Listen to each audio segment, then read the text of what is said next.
In the silence of a five-star dining room, the click of a safety being disengaged is louder than any orchestral music. They say that in the high-stakes world of the syndicate, what you don't hear is exactly what kills you. If you can't translate the shadows dancing in a man's eyes, you're already a ghost. On a humid night in Manhattan, $1 billion of Sicilian legacy sat gathered around a single table, waiting for an apology that wouldn't come, while a deadly linguistic error ticked down like a timed explosive. The only thing standing between a bloodbath and the check was a girl in a stained brown apron with a tray of crystal flutes, a girl who knew that some secrets aren't kept in vaults, they are hidden in the grammar of the old world.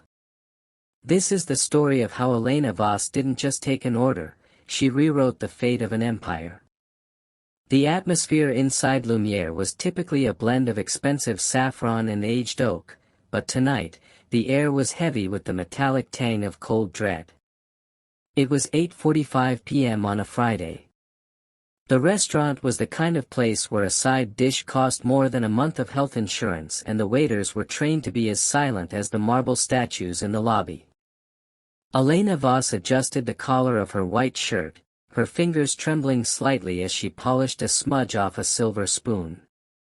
Her back ached from a double shift, and her mind was miles away, tallying up the cost of her mother Rosa's new heart medication and her sister Sophia's tuition. In this room, Elena was a ghost, a pair of hands, a moving uniform, a girl whose presence was tolerated only as long as she remained invisible.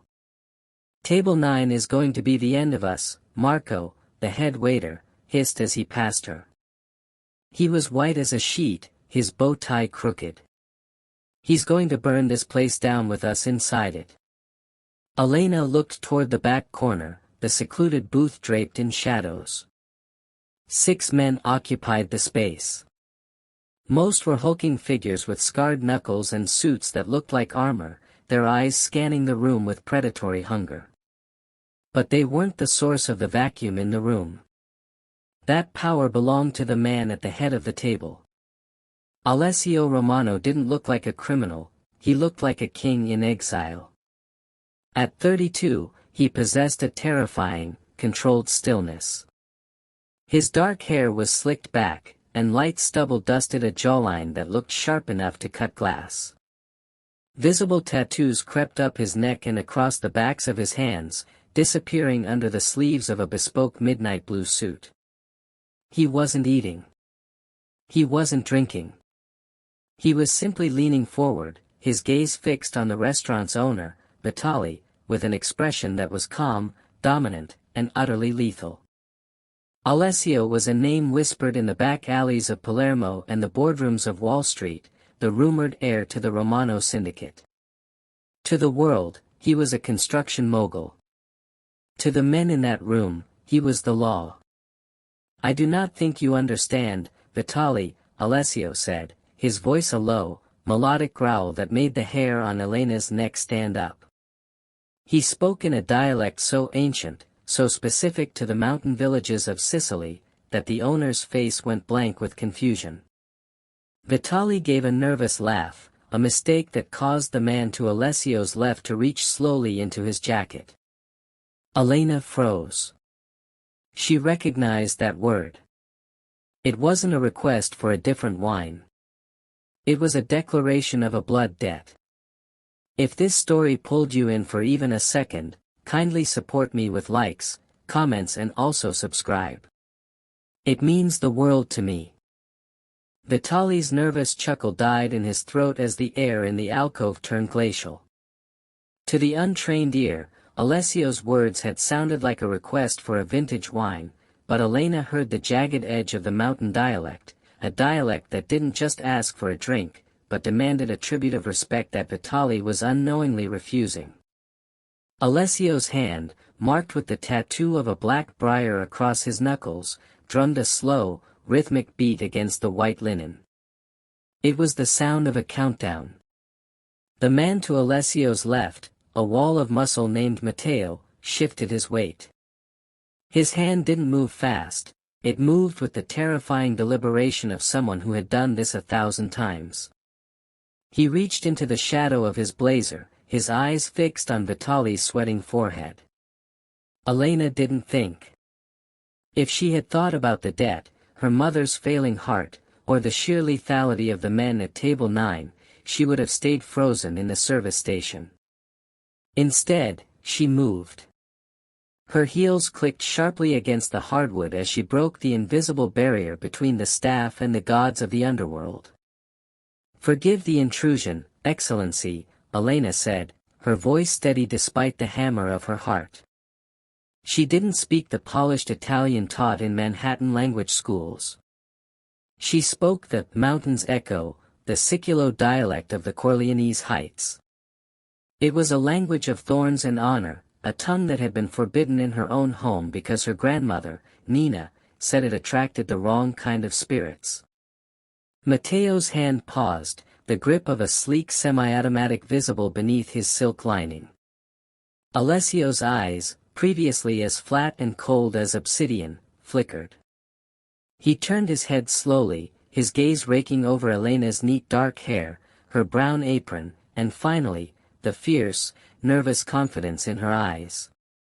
"The master is not asking for the vintage from the cellar," Elena continued in the dialect, addressing Alessio directly while Vitali stood paralyzed. "He is asking for the blood of the earth, the wine served only to those who have crossed the threshold as brothers, not guests. The manager has misunderstood your grace for common commerce." The silence that followed was deafening. The other men at the table leaned in, their expressions shifting from predatory boredom to sharp intrigue. Alessio remained still, his dark eyes searching Elena's face as if he were reading a map of a territory he hadn't seen in years. A ghost of a smile, or perhaps a threat, touched his lips. "Where did a girl in a Manhattan apron learn the language of the shepherds?" Alessio asked, his voice a low vibration that seemed to hum through the floorboards. "My grandmother Nina comes from the hills above the Valley of Ghosts," Elena replied, her chin lifting. "She taught me that some words carry the weight of a life." Alessio stared at her for a long, agonizing moment. Then, he raised his hand, gesturing for Matteo to stand down. The tension in the room didn't disappear, but it shifted, refocusing entirely onto the girl with the tray of crystal flutes. "Bring the blood of the earth, little bird," Alessio commanded, his voice dropping to a whisper meant only for her. "And stay close. I think I am in need of someone who knows how to listen to what is buried." The following morning, the sun bled through the cracked window of Elena's small apartment, but it brought no warmth. The weight of her mother's medical bills sat on the kitchen table like a death warrant, nestled next to an eviction notice that was 3 days overdue. Elena was counting loose change for Sophia's bus fare when a black sedan, sleek and silent as a shark, pulled up to the curb of their crumbling tenement. The man who stepped out wasn't the volcanic Matteo, but Lorenzo, a man whose tailored suit and silk tie acted as a polite mask for the predator beneath. He didn't knock, he waited by the door until Elena stepped out, her heart hammering against her ribs. He didn't offer a greeting, only a heavy, cream-colored envelope. Inside was $10,000 in crisp hundreds and a card embossed with a single name, Romano. 2 hours later, Elena stood in a penthouse that overlooked the city like a throne room. The walls were glass, but the atmosphere was thick with the scent of espresso and expensive tobacco. Alessio Romano sat behind a desk of dark obsidian, his sleeves rolled up to reveal the intricate ink that mapped his history across his forearms. He didn't look up as she entered, his focus pinned to a hand-drawn map of the Sicilian coast. "My world is built on loyalty, little bird, but it is destroyed by bad translation," Alessio said, his voice a low velvet rasp that filled the cavernous room. He looked up, his obsidian eyes locking onto hers with an intensity that made her breath hitch. "The old guard, the men who still hold the keys to the mountain passes, they do not trust the modern world. They do not trust lawyers like Lorenzo or thugs like Matteo. They trust the blood, and they trust the tongue of their ancestors. Elena gripped the strap of her bag, her knuckles white. You want me to be your mouth. I want you to be my ears, Alessio corrected, standing and walking toward her with a predatory grace. He stopped just inches away, the heat radiating from him nearly overwhelming her. In 2 nights, I meet with Vitali and the council. They plan to split the territory, but they will speak in the old codes, the poetry of the hills. If I miss a single nuance, a single hidden threat, my family dies. And if I die, your debt to this city remains. That envelope in your kitchen. That was a down payment on your life. If you do this, your mother's heart will be mended by the best surgeons in the country. Your sister will never have to work a day in her life. The stakes were laid bare on the marble floor between them. It was a deal draped in velvet, but Elena could feel the iron trap beneath. She looked at this man, a monster to the world, but the only person who had actually seen her in years. I don't just translate words, Alessio, she whispered, using his name for the first time, a spark of defiance in her serious eyes. I translate intent. A slow, dangerous smile spread across Alessio's face. Then you are exactly what I've been waiting for. Buy a dress that looks like armor, Elena. The hills are coming to Manhattan. The smell of low tide and industrial grease hung heavy over the private dock in Red Hook, a stark contrast to the sterile luxury of Alessio's penthouse. Under the flicker of a dying street lamp, a massive freighter loomed like a sleeping beast, its hull groaning against the pier. This was the shipment, the lifeblood of the Romano operation, and tonight, it was supposed to cement a new alliance with the unions. Elena stood slightly behind Alessio, dressed in a sharp, dark wool coat that felt like a shroud. Her ears were ringing with the sound of the wind, but her focus was locked on Lorenzo, the family's silver-tongued lawyer, who was currently raising a crystal glass toward the freighter. Lorenzo was smiling, but it was the kind of smile that didn't reach his eyes, which remained as cold and calculating as a ledger. Beside him stood Vitali, the rival who had nearly started a massacre at the restaurant, his posture rigid and wary.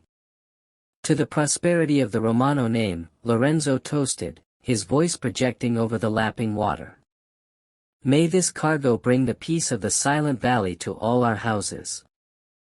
On the surface, it was a standard blessing of commerce. But as the word Silent Valley left Lorenzo's lips, Elena felt a jolt of ice water run down her spine. In the Sicilian dialect of the mountain shepherds, the phrase Via Muta wasn't a wish for peace. It was a specific, archaic metaphor used to describe a graveyard, specifically, a place where bodies were buried so deep they would never be found by the law or the living. She looked at Alessio. He was nodding, his expression unreadable, his hand resting casually on the railing. He hadn't caught it. To a modern ear, even a Sicilian one, the phrase sounded poetic, almost religious. But Nina had taught Elena that in the mountains, silence wasn't a gift, it was a shroud. As the men moved toward the gangplank to inspect the crates, Elena took a half-step closer to Alessio, her shoulder barely brushing his. Alessio, she breathed, her voice so low it was almost lost to the wind. The lawyer isn't celebrating a beginning. He's announcing an end. Alessio didn't turn his head, but she saw his jaw tighten, a single muscle leaping in his cheek. Explain, he muttered through gritted teeth. The Silent Valley, Elena whispered, her eyes tracking Lorenzo, who was now checking his watch with a subtle, rhythmic tap of his finger. It's a shepherd's signal for a kill box. He didn't just toast to the cargo, he told Vitali that the ground is already dug. This shipment isn't full of marble or machinery. It's a setup. If you step onto that deck, you're walking into your own tomb. In the distance, the faint, rhythmic pulse of a boat engine echoed, not a freighter, but something smaller, faster. A police interceptor or a rival hit squad. Alessio's eyes sharpened, the predator within him finally snapping awake. He didn't ask for proof. He simply reached back, his fingers finding Elena's hand and squeezing it with a crushing, silent gratitude. The invisible waitress had heard the one thing the boss had missed, the sound of the trap snapping shut. The aftermath of the dockside betrayal was a blur of screeching tires and muffled orders, ending behind the iron-wrought gates of the Romano estate. The manor was a fortress of limestone and ivy tucked away in the hills of Westchester, a place where the air felt thin and the silence was guarded by men with heavy coats and hollow eyes. For Elena, moving into the estate wasn't an invitation, it was a necessity. She was no longer just a waitress, she was the witness who knew too much, a living key to the codes that were now bleeding into the city streets. Her room was a masterpiece of velvet and gold, but as she walked the long, marble corridors, she felt like a bird kept in a cage of crystal. The opulence was suffocating until she reached the sun-drenched conservatory at the back of the house. There, the scent of gunpowder and sea salt was replaced by the sweetness of blooming jasmine and lemon trees. "You're the one who speaks the old tongue," a voice called out, soft but curious. Elena turned to see a young woman, perhaps only a few years older than Sophia, tending to a row of vibrant orchids. This was Isabella, Alessio's younger sister, her dark eyes carrying a weariness that didn't match her delicate features. Beside her sat a younger girl, Nina, whose laughter was the only sound in the house that didn't feel manufactured. As Elena joined them, she realized that the Romano name wasn't just a brand of fear, it was a family clinging to the wreckage of a tradition they hadn't chosen.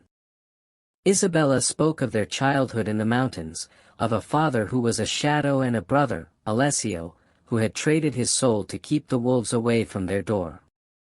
Elena saw the soft underbelly of the syndicate, the birthdays celebrated in high-security bunkers and the constant, crushing weight of being a target. "He keeps us here to protect us," Isabella whispered, her fingers tracing the petal of a flower. "But sometimes I wonder if he's forgotten that a heart needs more than a wall to keep beating." The intimacy of the moment was shattered by the heavy tread of boots. Alessio appeared in the doorway, his silhouette blocking the light. The blood from the docks had been washed away, replaced by the sharp lines of a charcoal suit, but the darkness in his eyes remained. He watched Elena with his family, his expression softening for a fraction of a second, a crack in the granite mask. In that look, Elena understood her true role. She wasn't just there to translate his enemy's threats, she was there to remind him of the language he had forgotten, the one that didn't require a gun to be understood.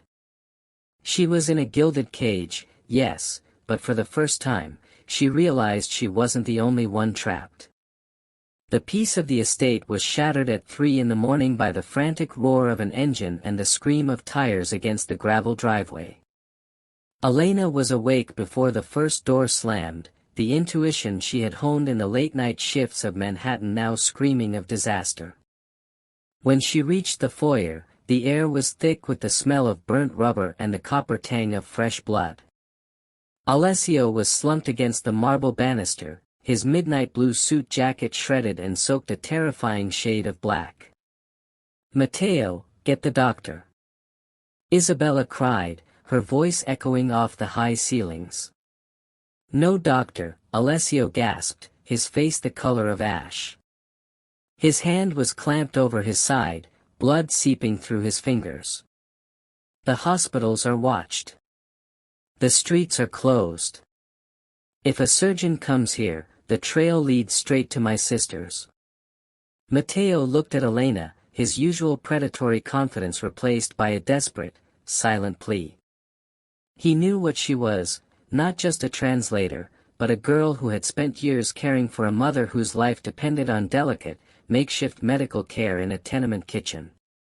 "Upstairs," Elena commanded, her voice cutting through the panic with the sharp authority of someone who had navigated 1,000 crises. In the master suite, Under the harsh light of a vanity lamp, Elena peeled back the ruined silk of Alessio's shirt. The bullet had grazed his ribs, a jagged furrow that was weeping life onto the white sheets. Her hands didn't shake. She had spent a decade stitching together a life for Sofia and Rosa. A physical wound was simply another puzzle to solve. As she cleaned the wound with shaking antiseptic, Alessio let out a low, guttural growl, his hands suddenly lashing out to grip her wrist. His touch was searing, his obsidian eyes clouded with pain and something far more dangerous. "Why aren't you running, little bird?" he wheezed, his grip tightening as she began the first stitch. "You have the money. You have the secret codes. You could be gone." Elena leaned in close, so close she could feel the heat of his fevered breath against her cheek. She didn't flinch as she pulled the needle through his skin. "Because in the mountain dialect, Alessio, there is no word for abandon," she whispered. "There is only a word for tethered. You saved my family from the streets. I'm not leaving you to bleed out on a gold bed." As the needle moved in a steady, rhythmic dance, the silence between them changed. It was no longer the silence of a boss and a servant, or a predator and his prey. It was the silence of two ghosts recognizing each other in the dark. With every stitch, the distance between the waitress and the Mafia king vanished, replaced by a secret bond forged in blood and silk. When the last knot was tied, Alessio didn't let go of her wrist. He pulled her slightly closer, his gaze searching hers with a raw, terrifying vulnerability. "The wolves are at the door, Elena," he murmured, his voice fading into sleep. "Then it's a good thing," she replied softly, smoothing a stray lock of hair from his forehead, "that I know exactly how they speak." The fluorescent lights of St. Jude's Hospital flickered with a rhythmic, soul-crushing hum that felt like a countdown. Elena sat by her mother's bed, watching the steady rise and fall of Rosa's chest, a rhythm bought and paid for by Alessio Romano's blood money. The air here smelled of antiseptic and fading hope, a far cry from the jasmine-scented gardens of the estate. She was adjusting the four-line when a shadow stretched across the linoleum floor, cold and intrusive. She didn't have to look up to know it wasn't a doctor. The heavy, rhythmic click of hard-soled shoes announced a predator of a different kind. Detective Ricardo stood in the doorway, his rumpled trench coat smelling of stale coffee and the relentless pursuit of a man he couldn't catch. He didn't offer a badge, his presence alone was an accusation. "It's a miracle what money can buy, isn't it, Elena?" Ricardo asked, his voice a low, gravelly rasp that felt like sandpaper against the sterile silence. He stepped into the room, his eyes scanning the expensive monitoring equipment. New heart, private suite, the best surgeons. All funded by the man who breaks the world so he can play God. Elena stood, her hand instinctively going to the small, hidden pocket in her dress where she kept the Sicilio-English dictionary Nina had left her. "My mother is resting, detective. If you have questions about the restaurant, talk to the manager." Ricardo leaned over the foot of the bed, a cruel smile touching his lips. "I don't care about the restaurant. I care about the shadow sitting at the head of the table. And I think you do, too. Or rather, you're the one whispering in his ear." He pulled a small, translucent bag from his pocket. Inside was a device no larger than a button, a federal-grade listening bug. "Plant this in Alessio's private study. Under the desk. In his coat. I don't care where, as long as I hear him admit to the blood of the earth shipment." "I won't betray him," Elena whispered, her voice trembling but her gaze fixed. Ricardo leaned in closer, his breath hot against her ear. "Then I'll arrest the woman in this bed. I have the paper trail, Elena. I know where the money for this surgery came from. It's racketeering, money laundering, and conspiracy. I'll pull her out of this bed and put her in a holding cell before the sun comes up. She won't survive the first hour. The walls of the hospital room seemed to close in. Elena looked at her mother's peaceful face, then at the black plastic bug in Ricardo's hand. The detective wasn't looking for justice, he was looking for a trophy, and he was willing to trade a dying woman's life to get it. You have 48 hours, Ricardo said, dropping the bug onto the bedside table. It landed with a hollow, plastic click, the sound of a trap snapping shut. Be the innocent waitress, Elena. Or be the daughter who watched her mother die in a cage. The choice is yours. As he walked away, his shadow retreating down the hall, Elena picked up the device.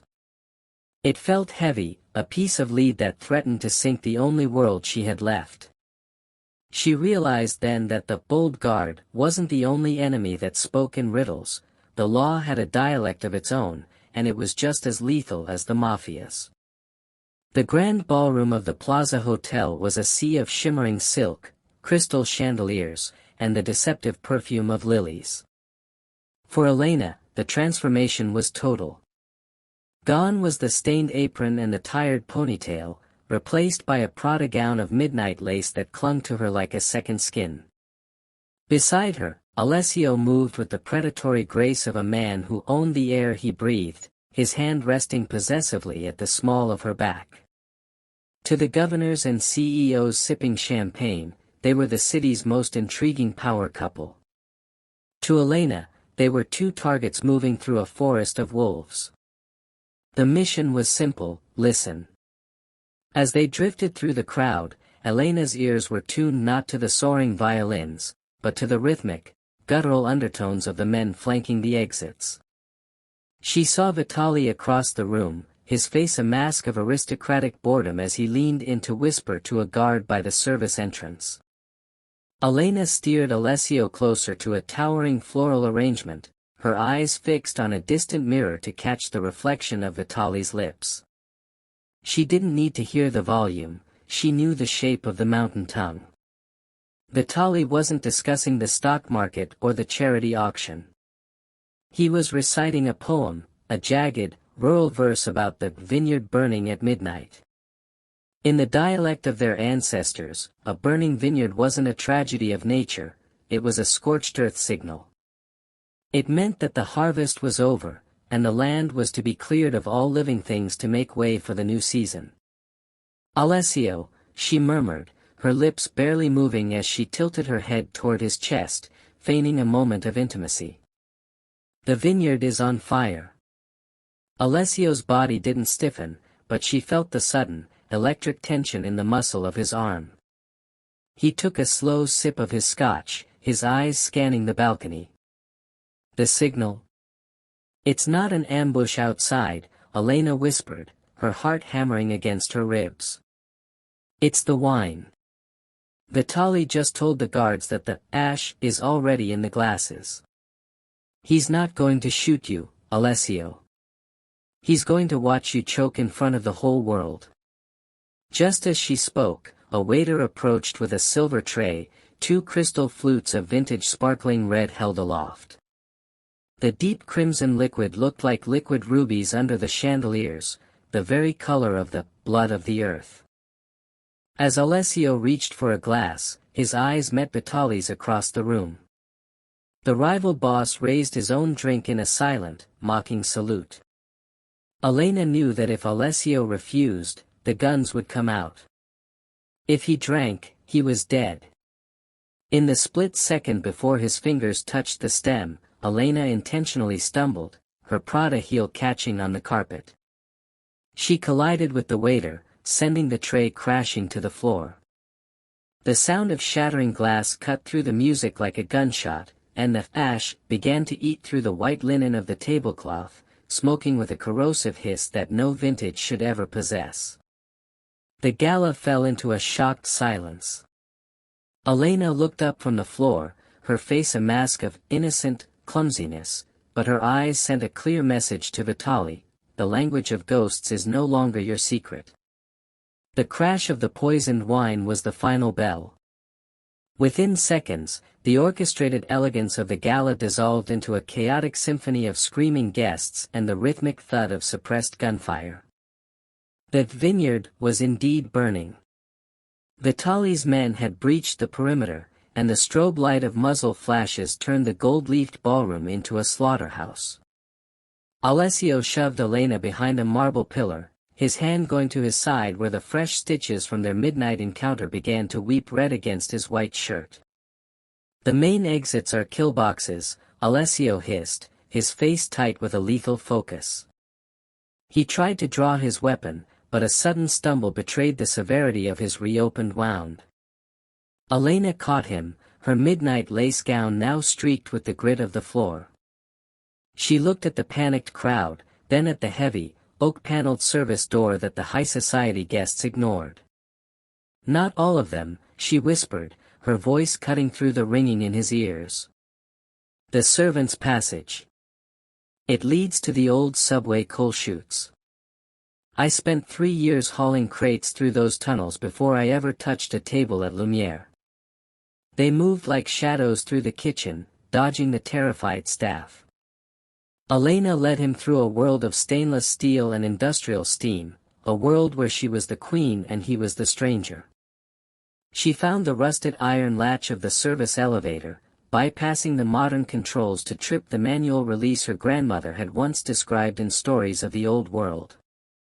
As they descended into the dark, damp bowels of the building, the sounds of the massacre faded, replaced by the heavy drip of New York's underground veins. Alessio leaned heavily on her, his breathing ragged. The tunnels were narrow, smelling of wet concrete and a century of secrets. "You're leading me into the dark, little bird," Alessio murmured, his grip on her shoulder tightening.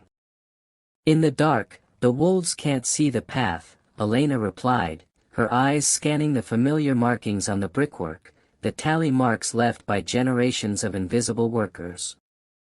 "But I can feel it." They reached a heavy steel grate that opened into an abandoned maintenance tunnel of the N train. The distant hum of the city vibrated through the walls. Elena helped Alessio sit against the cold stone, her hands steady as she tore a strip of her expensive Prada hem to bind his bleeding side. In the dim light of a flickering emergency bulb, the power dynamic had finally flipped. The boss was broken, and the waitress was the only one who knew the way out. "Why didn't you leave the bug, Elena?" he asked suddenly, his obsidian eyes finding hers in the gloom. "I saw it in your jewelry box. I know the detective came for you." Elena tied the knot of the makeshift bandage, her gaze unwavering. "Because the law only understands what is said, Alessio. I understand what is felt. And I feel that the mountain hasn't finished with us yet." The sound of boots echoed from the service door above. The hunters were coming. Elena stood, reaching for the heavy iron pipe that acted as a lever for the next gate. She wasn't just translating anymore, she was leading the war. The damp echoes of the subway tunnels were replaced by the oppressive, velvet-lined silence of the council room. This was the sanctum of the commission, where the heads of the city's 5 most powerful families sat beneath a haze of cigar smoke and ancient grudges. Vitali sat at the center, his face a smug mask of victory, believing Alessio Romano was a corpse rotting in a coal chute. When the heavy oak doors groaned open and Elena Voss stepped into the light, the silence didn't just deepen, it shattered. She didn't look like a waitress. She didn't even look like the girl in the Prada lace. Dressed in a sharp, blood-red suit with her dark hair pulled back into a tight, lethal braid, Elena walked to the head of the table. Behind her, pale but upright, Alessio leaned on a cane of polished ebony, his presence a living ghost that made Vitali's glass of scotch tremble. Elena didn't wait for permission to speak. She threw a leather-bound ledger onto the table.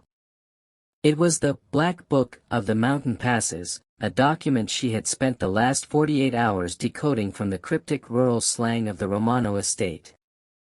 You think you speak the language of power, Vitali, Elena said, her voice a low, steady chime that commanded the room.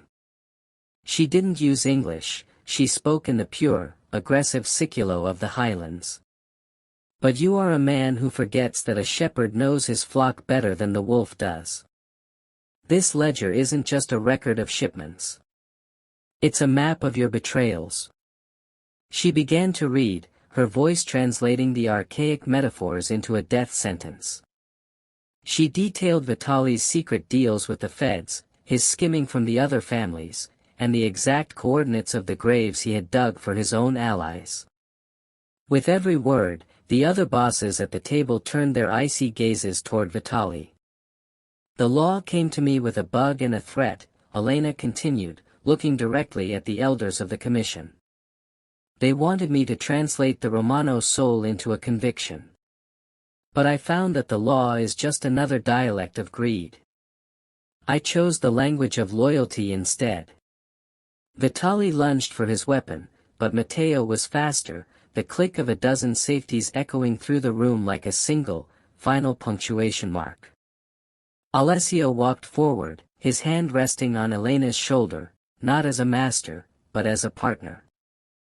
She is the voice of this house, Alessio declared, his obsidian eyes scanning the room.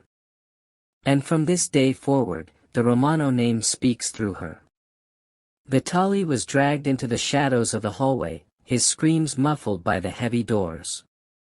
Elena took the seat at Alessio's right hand, the ledger closed before her. The journey from the service station of Lumiere to the head of the commission was complete. She was no longer the girl who served the boss, she was the architect of the empire. As Alessio raised a glass of wine, real wine, pure and untainted, to her lips, Elena realized that the most dangerous weapon in the world wasn't a gun or a blade. It was the girl who understood exactly what was being whispered in the dark. What an incredible journey for Elena Voss, from the bustling, judgmental floors of a Manhattan restaurant to the seat of power at the highest table in the underworld. Her story isn't just about the Mafia, it's about the power of being the person who truly listens when the rest of the world is only waiting for their turn to speak. Now, I want to hear from you. This story explores the thin line between being invisible and being the most powerful person in the room. Elena spent years being ignored by the elite, but that very invisibility allowed her to sharpen the skills that eventually saved an empire. If you were in Elena's shoes at table 9, when the air turned cold and the guns were about to be drawn, would you have stayed in the shadows to protect yourself, or would you have risked everything to speak up? Sometimes, silence is safety, but as Elena proved, the right words at the right time are worth more than all the gold in the city. And what about that impossible choice in the hospital room? Detective Ricardo gave her a lawman's ultimatum: betray the man who saved her family, or watch her mother die in a cell. Did she make the right call by choosing loyalty to a monster over the demands of a corrupt detective? I'm also curious about your thoughts on the language of ghosts. We all have skills or parts of our heritage that we might feel are useless in the modern world, much like Elena's rare dialect. Has there ever been a time when a forgotten skill or a piece of your own history saved the day for you? Drop your thoughts in the comments below. Would you have planted the bug for the detective? Do you think Elena and Alessio's partnership can truly last in a world built on shadows? And most importantly, what should their next move be now that they own the table? If you enjoyed this exploration of power, language, and the strength of the underdog, don't forget to like and subscribe. Your support helps us bring more of these high-stakes dramas to life. Until next time, remember, keep your ears open, because you never know when the most important thing being said is the thing that isn't spoken at all.